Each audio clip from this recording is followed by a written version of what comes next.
Excellent, thank you. Have everyone back together. We're now meeting as Committee of the Whole. I'll call this meeting to order.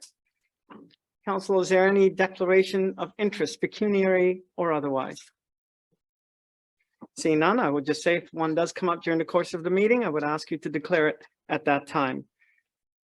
We have no business arising from the minutes and we have no delegations. Item number 5, determination of items requiring discussion. We're now dealing with the consent agenda. Is there anything that needs to be pulled from the consent agenda? Seeing none, then I'm going to ask for a motion to approve the consent agenda as presented. Moved by Councillor Klumpus, seconded by Councillor Burley. All those in favor? Anyone opposed? That is carried. Thank you very much. We're now dealing with item 7A, which is the Regional Electronic Vehicle Network Partnership Study results and next steps. I need a mover to put the item on the floor. Moved by Councillor Carlton. I see you waving your hand around. You're probably just chasing a fly, but and seconded by Councillor Keaveney.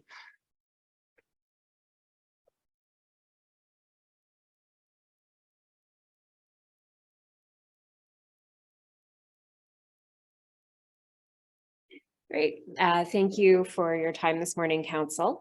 This is very much a good news story. As the title of the report suggests, this is both an update on a piece of work that's been ongoing for about 18 months at this point, as well as recommendations around next steps. So back in the spring of 2021, Council directed staff to enter into a regional partnership to undertake a study around the most strategic and coordinated approach to electric vehicle charging infrastructure across the area. So public electric vehicle charging infrastructure. I'm here today to tell you the results of that study. We were successful in a funding application to the Federation of Canadian Municipalities, which paid for 50% of this work. And we, as the County of Grey, contributed just over $3,000 to the initial study. The partnership, as you can see on this illustration and also the maps within the report, is quite broad. One of the things, if you haven't heard the term yet, that you likely will soon in discussions of electric vehicles, is the idea of range anxiety.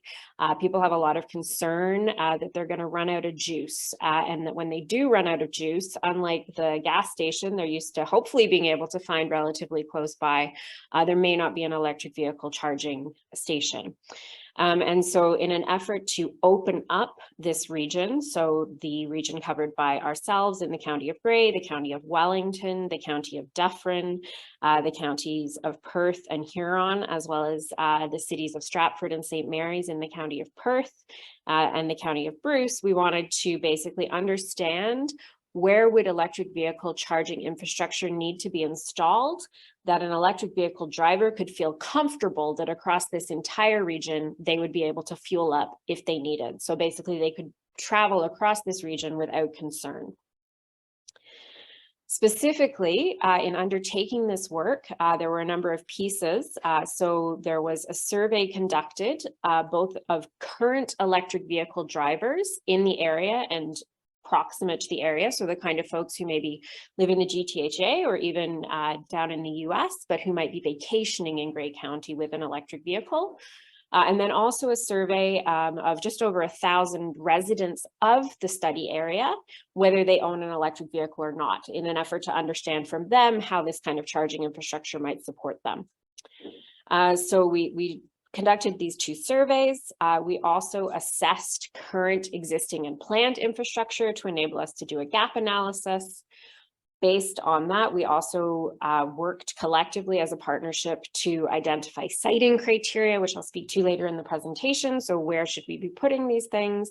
And the ultimate outcome of the project was a regional EV charging network plan.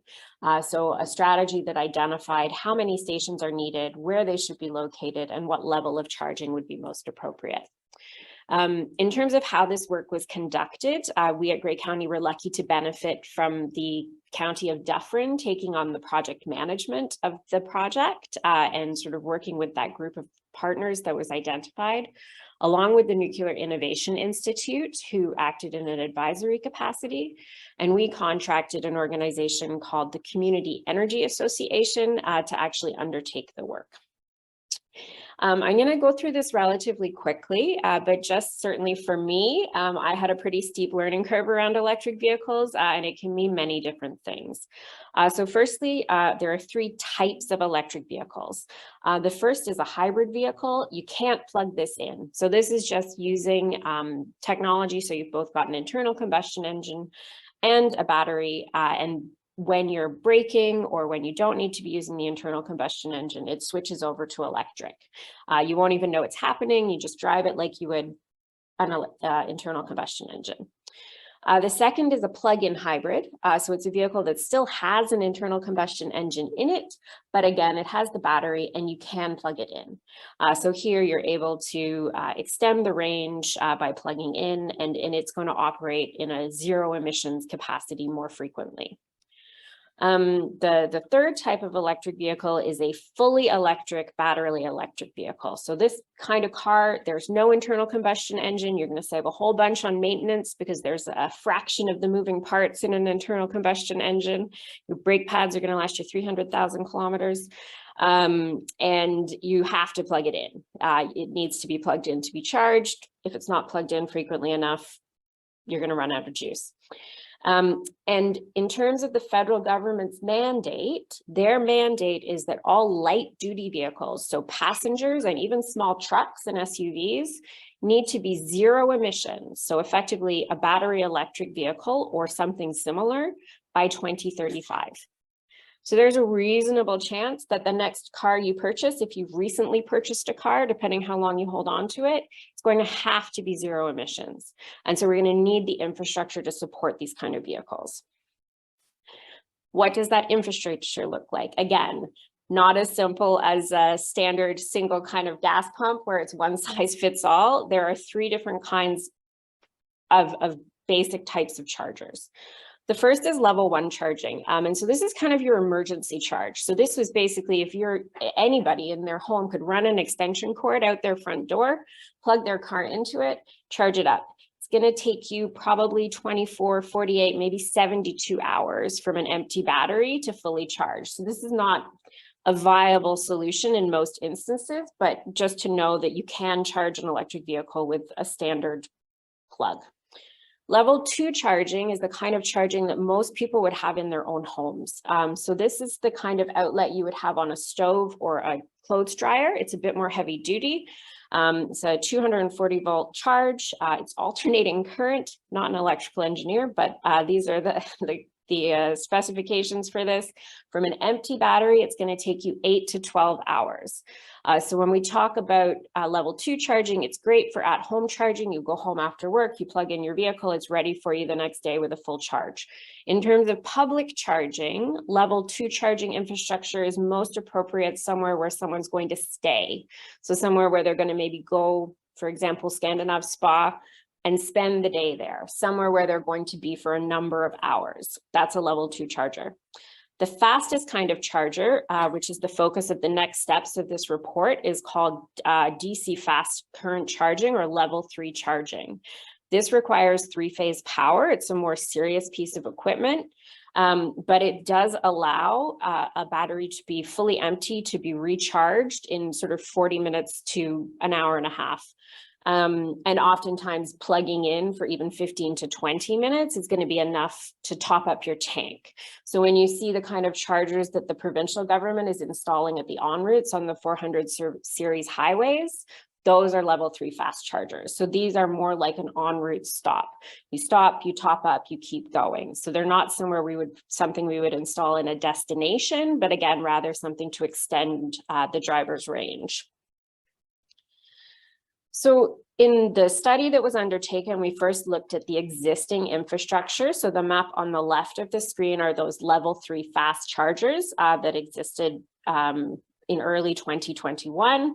The colors are the ones, the green are in operation, and the yellow are ones where there's privately owned, sorry, my mistake. The green are government-owned stations, so ones that are owned by municipalities, and the yellow are privately owned. And the red are ones that either perhaps have some limited availability. And on the right-hand side of the slide, you see the level 2 stations. So these are those slower chargers. So there is already some coverage across our area, but certainly you can see along the shores of Georgian Bay in Grey County and also Lake Huron over in Bruce, there's some big gaps. So if you were an EV driver and you wanted to go up to Tobermory from Goderich, you would be concerned you might not have enough charge. So we looked at that gap analysis of where they're we looked at where there was currently charging, where there were perhaps gaps. That group of project partners looked at siting criteria. As I mentioned, for level 3 fast chargers, it's kind of top up, but things that we definitely knew we needed were locations that were accessible, so any user would be able to access them, places that perhaps had amenities, so they're going to be able to get a coffee or use a washroom facility, and also a dedicated parking stall. From a technical perspective, we also did some basic analysis by engaging the IESO and local utilities around electrical availability. So overall, in terms of coming up to the strategy that we're putting before you today, we documented the existing charging stations, we identified those gaps, we presented that work the work was presented to that group of partners, but we did also invite all local municipalities to attend 2 webinars to hear the results of the study at the staff level, and also at the Climate Change Community of Practice. We've discussed this item. And so based on all of this, a final network was proposed. So again, this is really about filling those gaps and alleviating range anxiety across the area. So this map shows both the existing stations and also the 17 proposed new locations across the study area. 3 of those locations are within Grey County, in Durham, Flesherton, and Thornbury. This is not to say that level 3 chargers could not or should not or will not be installed in other municipalities, but in terms of an initial phase of installation, these were the locations identified that would best alleviate range anxiety and really create a comprehensive network across the study area.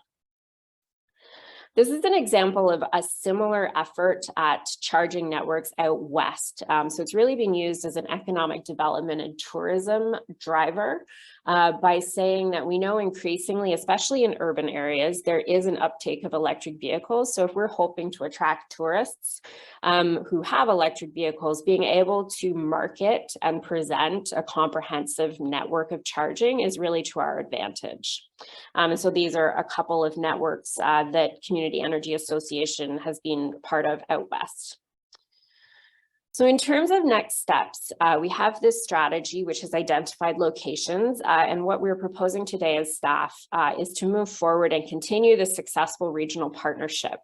The County of Dufferin this time has offered to step up and take on the project management. And so they're looking for a contribution from all of the partners of $9,578. And that collective spending would go towards retaining a facilitator.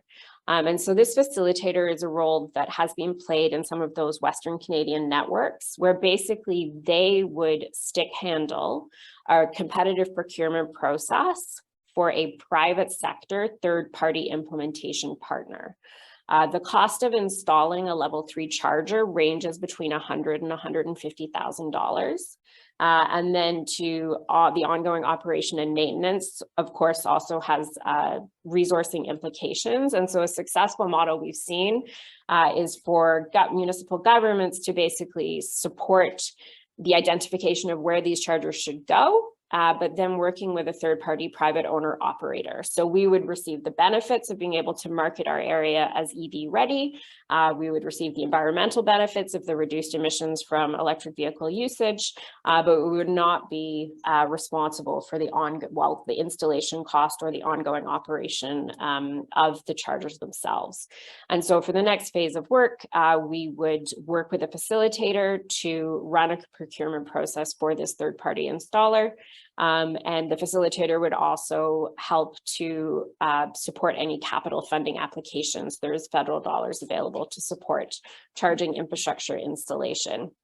And so this is what we're proposing as a next step, is to continue working in the partnership and really work to have a third-party partner own, operate, and install the chargers.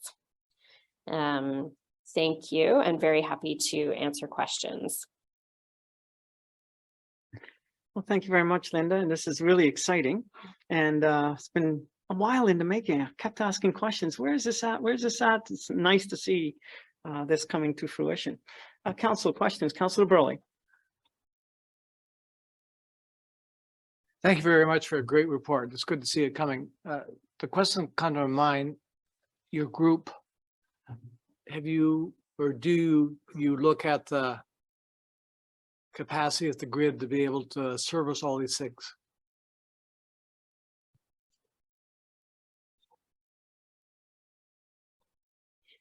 Through the chair, Councillor Burley, we did engage IESO and some of the local utilities to talk about the siting of the chargers and also at a high level, the overall grid capacity.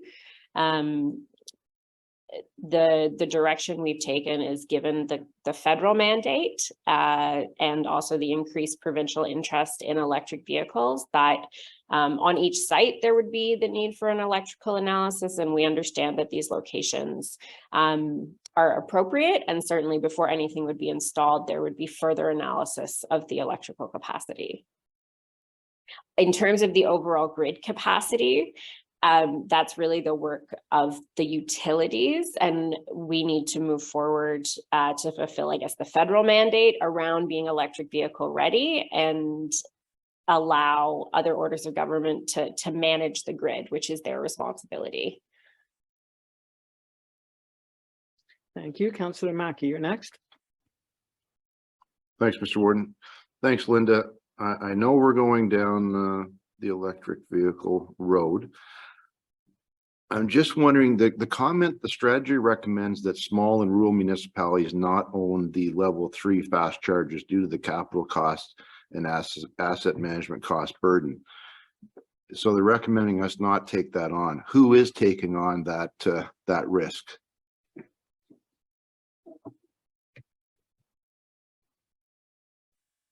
Through the chair, Councillor Mackey. So there are examples of third-party, I guess, private charger operators who have been willing to take on that risk across a network.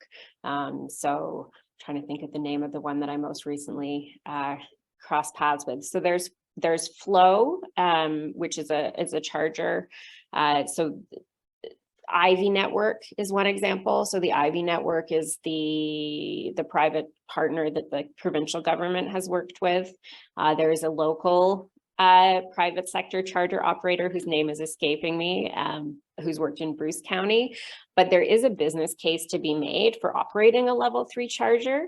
I think the question for council is, in terms of a line of business and in terms of, I guess, the public interest, do we want to be taking on the management of electric vehicle infrastructure where there is that risk of technology innovation sort of changing more quickly than we're able to adapt?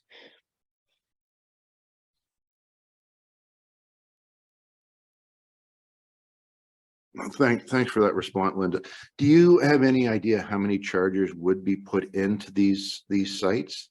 I guess I'm trying to, in my head, driving to Amo, and I think about, going into one of the en routes and, there was a lineup to get gas. How many chargers would need to be on an en route if people are having to be there for an hour? I can't fathom the size of that parking area, when I think about the number of people lined up for gas on an en route.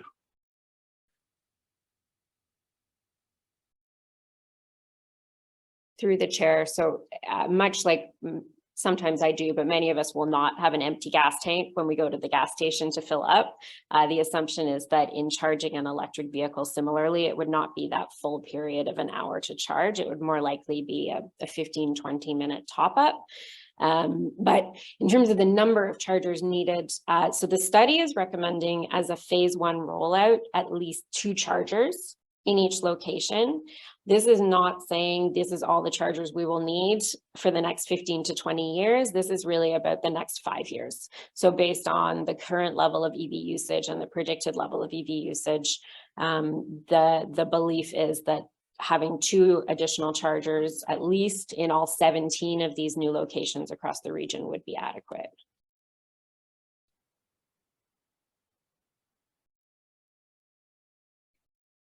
Just further to Linda's comments and through to Councillor Mackey's questions, you know, there's a couple things that, you know, from a staff perspective, we see, as Linda noted, this is just kind of the initial piece of moving forward with having level 3 charger or more level 3 charges throughout the county that supports that regional network.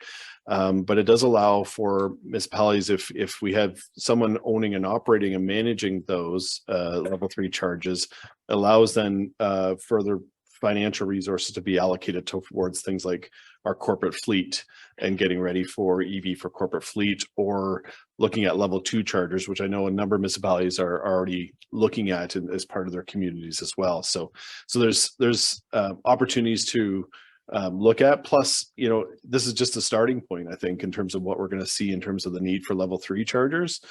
So this, if this model is successful and works, we can replicate it. If we need to tweak that model after this particular project, then we can look at other options going forward.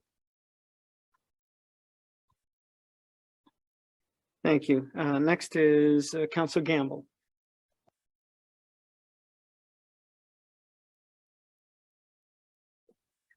Yes, Linda, it's exciting world, this EV transfer. But lately we've been bombarded on the internet with why we shouldn't be jumping wholeheartedly into this. And there's a great number of reasons. But the one that sticks out in my mind is we don't have the battery technology to back this up. Lithium is not a good source to power these things. It's highly toxic. We have no way to get rid of it until they come up with something different. And the life of the batteries, once you start fast charging lithium, the life of it drops very fast. So, you know, probably Randy has more information than I do, but I just don't think we're quite there. And I'm really hesitant to see us jumping quite as hard as we are. That's my suggestion.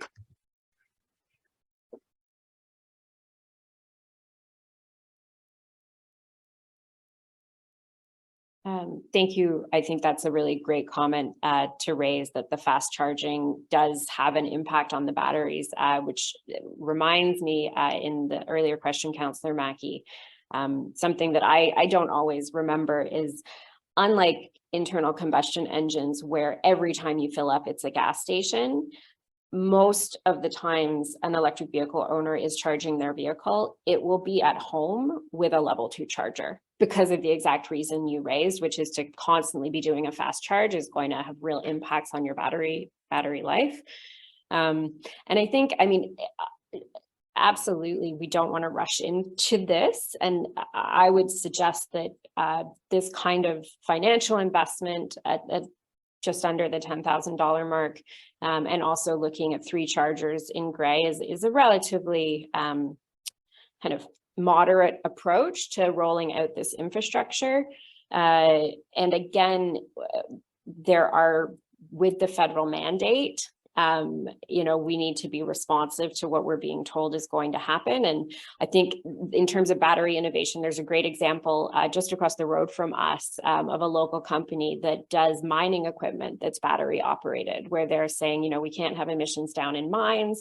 We need to have zero emissions there. So they're, you know, doing heavy duty equipment that's battery operated. Certainly there is work that needs to be done. And you know, I thank you for those comments, but they're part of the thinking that's going into this work for sure. You good? Thank you. Next is Deputy Warden McQueen. Thank you, Mr. Warden, and thank you very much for the report. I got a couple of comments, questions. This has been communicated with the lower tiers, because it's a good report that you're bringing forward, and it would be really good to come to our council meetings and show us and the public who watch, because you really break it down into all those different parts, and I think that's great.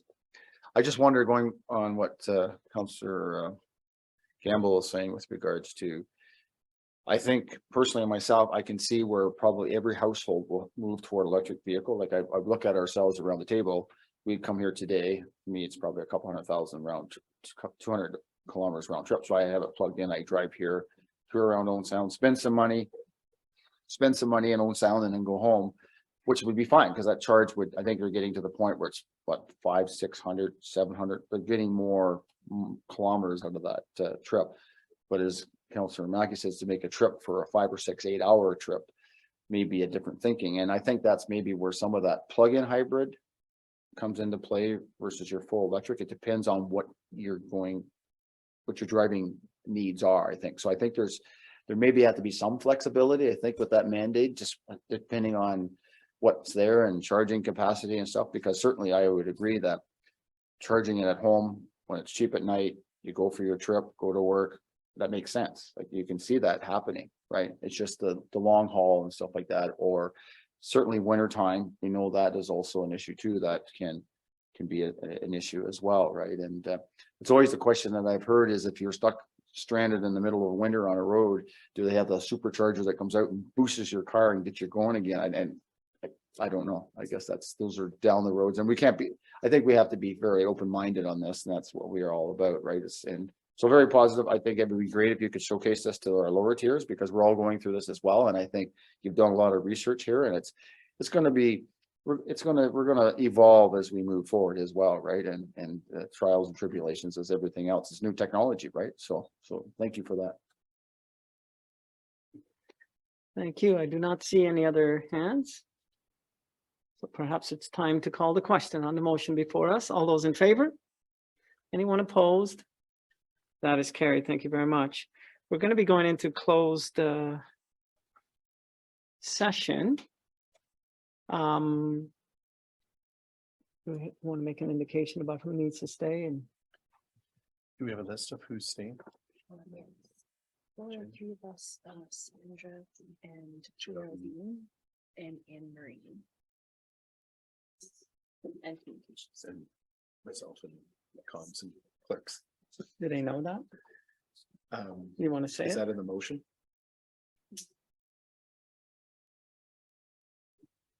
So the staff that will be remaining in the meeting are Randy, myself, Sarah, Anne Marie, Geraldine, and Sandra. And communications staff. So I'm looking for a mover.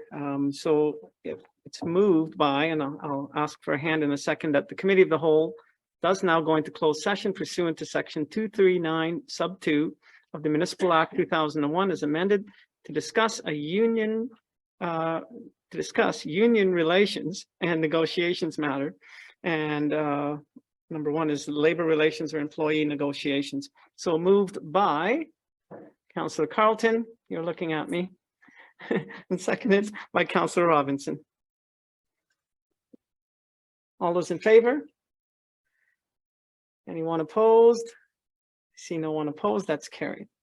All right, so we'll take a second to turn off the recording.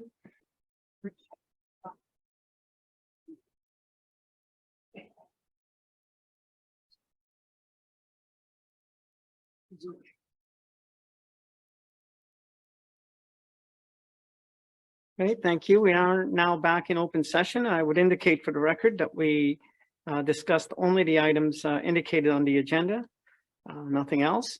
We're on to item number 9 now, other business. Is there any other business? Deputy Warden McLean.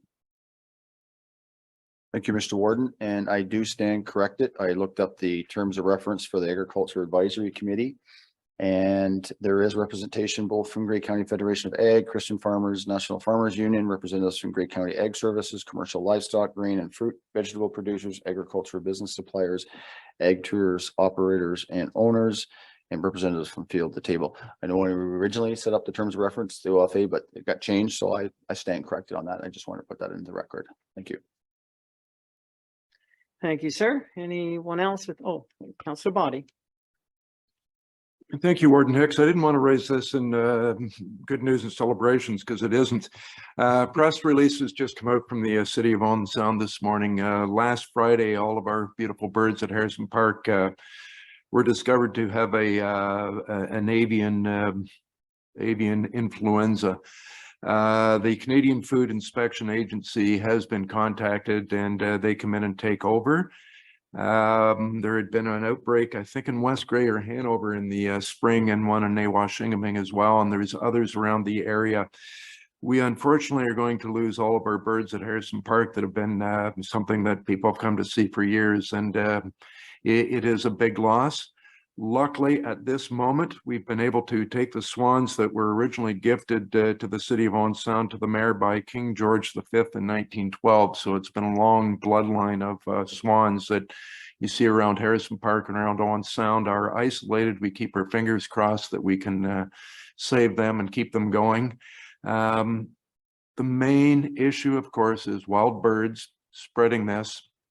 And the last thing we want is them getting into the farming food community. So anybody that sees dead birds, please report it to your municipality or to your authorities as quickly as you can, so they can try and contain this from spreading further. It's pretty hard with wild birds. I think they probably, give up or face reality in wild birds, but it's more domestic birds and more farm food birds that we're worried about. So that release has just come out. It is sad news, so it's other business. So just sharing that. Thank you. Thank you for that. Henry?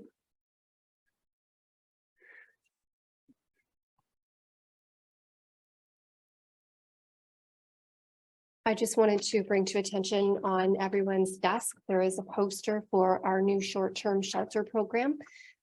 This program is coming in-house to Grey County. We are continuing to offer immediate shelter and supports for people in our county that require it. One of the changes in this will be that we are moving to a case management style. So each person will have an individual worker that will contact them. They will be, if a person is put into a motel overnight, then we will be meeting them in the morning to help them discuss what a more stable housing situation might be for them. So we have hired some caseworkers, some outreach workers, and looking, this program has started. It did start yesterday. It works well because we also have our paramedic SOS program in-house. We have a number of funds through Sustainable Housing Benefit in which we can help people with first and last month's rent, arrears. And we also know that with our changing role within Ontario Works, and that a lot of people that are facing homelessness are on Ontario Works or ODSP, that there'll be workers that can all work together and provide a more wraparound approach to assisting people. This also goes well with our by names list. As you're aware, our by names list uses a housing first model, which is a recovery-based approach to ending homelessness. So when we're looking at moving people towards appropriate housing with supports. And so by putting this all under one roof and in one building, then we feel that we're going to be able to support people a lot better. We will have also an office in Hanover at our satellite OW office, and we will obviously move out and reach people where they're at. So I'll be back to council in a few months with an update and progress report. Thank you. That's very good. It's been getting a lot of play in the media, which is good. Anyone else with any other business? Seeing none, do we have any notices of motion? And seeing none there, I'm looking for a motion to adjourn, moved by Councillor Klumpus, seconded by Councillor Keaveney. I like to keep you on your toes. All those in favor? Anyone opposed? That's carried. Thank you.